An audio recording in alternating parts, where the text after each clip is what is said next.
The Space God Memoirs.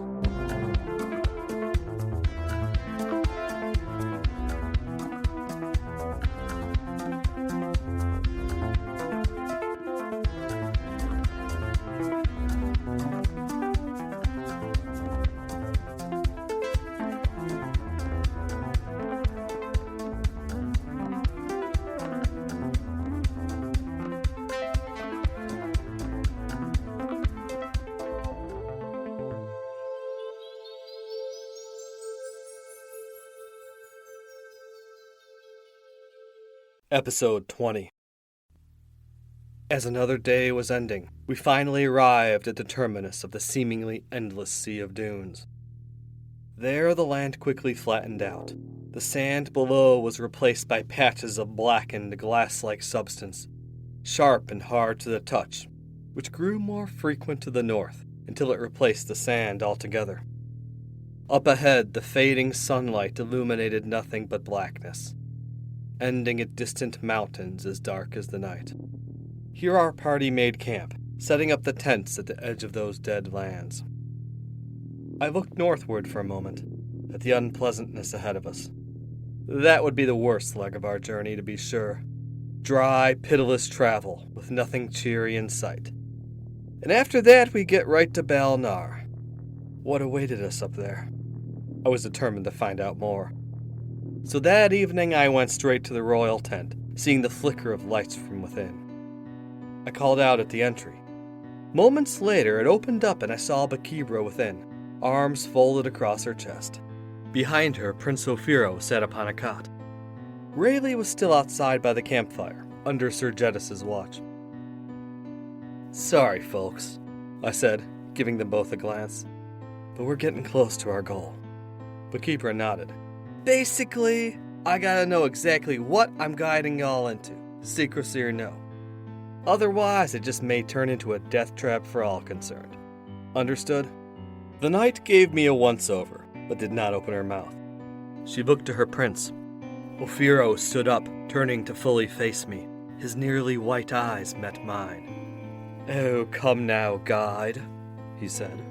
"I know that you too saw the vision of our great Lord Gervath, proclaiming that a time of trials is here. When you finally broke through the veil in your vessel, the Vare knew that the time was right."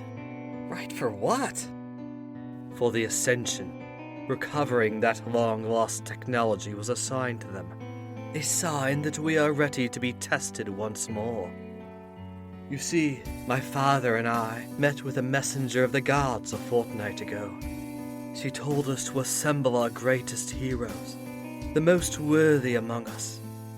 We are to head to the place of testing, a great tower built upon the ruin of Bal-Nar. There the gods shall separate the worthy from the inferior." "So this bunch here was the best of Ganadria?" I asked. "Since I was a child, I have known that this moment was my destiny," said the prince. "The Binadar witches told me so, seeing my inherent power when I was only a lad. I shall soon walk among the gods, in the lands beyond Aruvis, I and all others who are worthy. Bakibra is my companion and my guardian. These others are the finest warriors in all of Ganadria." "Yeah," I snorted. "All the greatest murderers, thieves, and maniacs in the land." Bakibra balled her gauntleted right hand into a fist and looked at me with quite the sour expression, but said nothing. The prince let out a sigh. "How about Jubbo and Gubbo?" I asked. "Are they the greatest, most super-duper bag carriers in the world?" "They were essential for arriving at our destination," said Bakibra. "But how about after? Are they expected to take this test too? How about me? Rayleigh?" "I can assure you, Mr. Keph," said the knight captain, "that you have been quite the asset on our journey. Like I said, you will be well rewarded for your time here and the sacrifices you have made." "Yeah," I replied. "That's just it. The sacrifices. Big people like you two love talking about sacrifices. Thing is, it's almost always us little people making them. Like my buddy Burge. He never asked to give his life for the kingdom. or for your shitty quest. It was kinda decided for him, just like it's being decided for us. Yeah, I could walk away. But you noble knights promised me that another good friend will die if I don't see this thing through to the end. And I'm left wondering, when will the sacrifices stop? When we get to this tower? When you chosen few finally pass the gods' trials and transcend your mortal coils? You know, I've seen a few of the contests these evolved ones do. They're bloody. I wouldn't be too surprised if one of those trials in the tower requires you to sacrifice me too. Sounds on theme, I'd say. So how about it? I said, turning to Ophiro, who stood glaring at me. What's it gonna be? You are here to serve, the prince said softly, and so you shall. I will do with you and the others whatever is in my right to do, with fairness and within the law. Serve me, and you will be well rewarded. But know this, guide, get in the way of my destiny, my birthright, and you will be crushed. You will be treated as you deserve, either as a loyal and true subject, or as vermin. He calmly folded his hands over his waist. Sorry, man, I said, taking a step into the tent. That is the biggest load of Rusha shit I've ever heard. Whatever your birthright is. Again, I could be a real idiot back then. He did not say another word. Under Ophiro's gaze, it felt like I weighed 100 pounds heavier, like there was some huge pressure over me, pushing down. I tried moving away, but I couldn't. Just that weight, that heaviness, growing larger by the second, until I felt I could just about collapse from it all. I couldn't breathe, couldn't move my arms or legs. Then he threw his delicate head back, and I felt myself flying out of the tent, straight through the open flap and out onto the rocks below, gasping for breath as my body crashed back first onto the hard ground. I stood to my feet minutes later, bruised in both body and ego, but it didn't seem like anything was broken. I looked back to the tent to see Bakibra standing there. We locked eyes for an instant. I saw something there. Was it pity? Remorse? Whatever, I told myself as I walked out of sight. I didn't need anything from either of those jerks, or any of the other assholes here. I just sat out on a rock and stared off at the dead landscape for what seemed like hours. I seriously considered just leaving then. Just walking the scrag out of there. There was no chance any of those yugs would find me. I could just leave.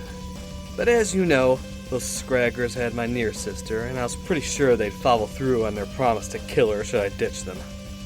Well, at that moment, I was just about angry enough to do it anyway. Feeling the bruises all over my body, rage boiling inside like a tea in a kettle ready to erupt. They could kill her, I told myself. Then I would slowly and methodically take revenge on every one of them in the most violent way possible. Yeah, that mood lasted all of 10 minutes, soon dissipating like most moods did with me. All I did was look up at their lousy tent and gave it the most obscene gesture I could think of.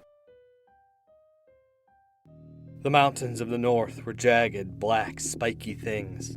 They jutted up out of the ground at irregular angles, like the spiny back of some deformed reptile of enormous size that had laid down to die eons ago. They looked so close now, but between us and them were the black lands, extending out from the mountains, and going out for miles into the surrounding deserts was a ring of deadness. The ground was a glassy obsidian, looking to have been hardened suddenly by some ancient conflagration. We marched through that empty land, seeing its unchanging features spreading all around us. I was sure in my mind that this had once been some other landscape, more pure and natural, before the retribution melted it all into this glassy waste. As the days progressed, the lands grew rougher and rougher, the sheets of obsidian so tightly pressed together that they thrust upward, forming jagged tooth-like protrusions. At first only isolated and small, but soon they jutted out at the height of a man or a woman, then began forming into small hills, clustered together or in rows. The sky above was a faint gray, tinged with black. The color leached out of it to mirror the ground, the sun hidden behind a blanket of clouds. We walked in twilight, and I suppose it was a good ambience for this bleak locale, bereft of true light, deprived of colorful things and cheery people as it was. Our first night upon the obsidian plain was a bleak one, cold, silent, and devoid of light. I spent half the night shivering in my bedroll, wishing I had a warm body to cozy up against. I thought of Rayleigh and how she must feel the same. Though as before, those armored scraggers stood between us.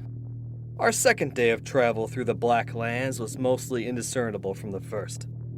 More marching across spiny glass that tore away at my boots and poked at my feet. That night we also camped in darkness. However, as I took my watch, I glimpsed a light in the sky above. A large object glowing with an inner luminescence.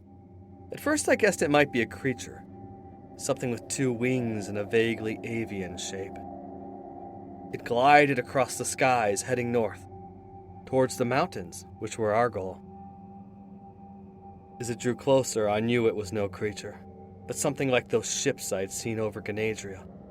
I watched in wonder as the thing coasted silently across the air, its hull shimmering in patterns of shifting colors, its design elegant and simple like a work of art. Another object flashed into view, smaller than the winged one, but equally radiant, like a many-sided top that gave off a silvery light as it spun upward from the ground. The strange spinning ship rose to the level of the bigger winged one, and suddenly there was a blast of equally silver light shooting from the top-like ship. It struck the winged vessel, and I heard a distant crackling noise.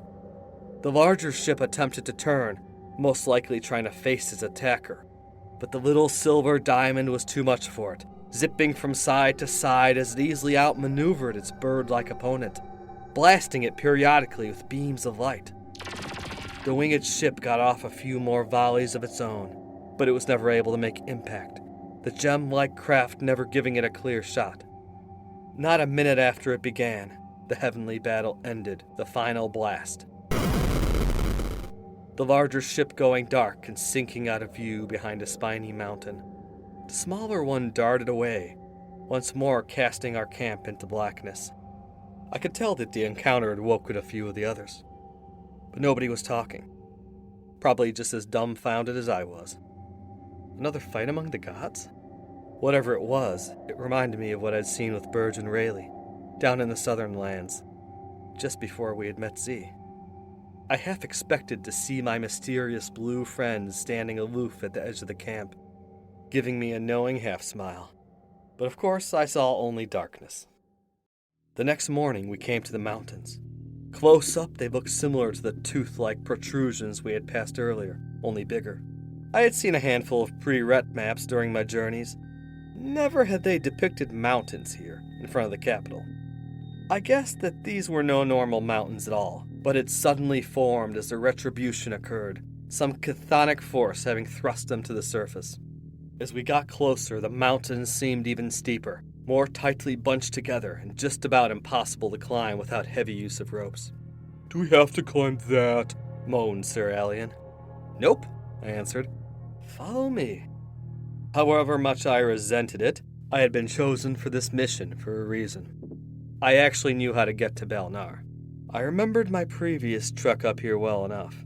Back then, I too had groaned when I reached these seemingly impassable mountains, and I had actually spent the better part of a day less than a mile from where we stood, lamenting that fact as I considered turning back. That is, until I managed to spot a thin, zigzagging trail that led up and through them, its entry point marked by a stone cairn with Vulda markings upon it. This time it only took me a few minutes to find the old trail, which Ven had originally told me of. I spotted the pile of rocks again, marking the spot where the narrow footpath began leading up through the spiny mountains in a Z pattern. Well, I told myself, too late to head back. Also, I was pretty sure we didn't have the food or water for a return journey. I pointed the way to everyone and began leading. Up and up we went, our progress painfully slow as I led the way up the footpath, narrow and tedious to walk. Each step had our feet crunching down into crumbly black rocks that were both tiring to the feet and a bit unsteady. After the first hour of walking, my already sore legs were absolutely burning. After the second hour, that burning had smoldered into a steady throb, though I figured my feet would just give way soon enough. Then I saw it. 2 large spires of rugged black stone. The path led right between them near the height of the ridge we were climbing. I hurried my pace and motioned for the others to do the same. Just past there, and we would be at our goal.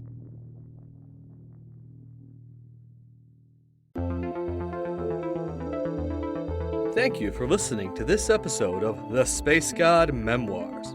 Space God is written, performed, and produced by A.M. Arctos. Original musical score by Alpha Colors.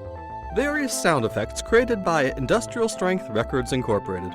Please support this podcast by following, rating, and sharing on your favorite social media site.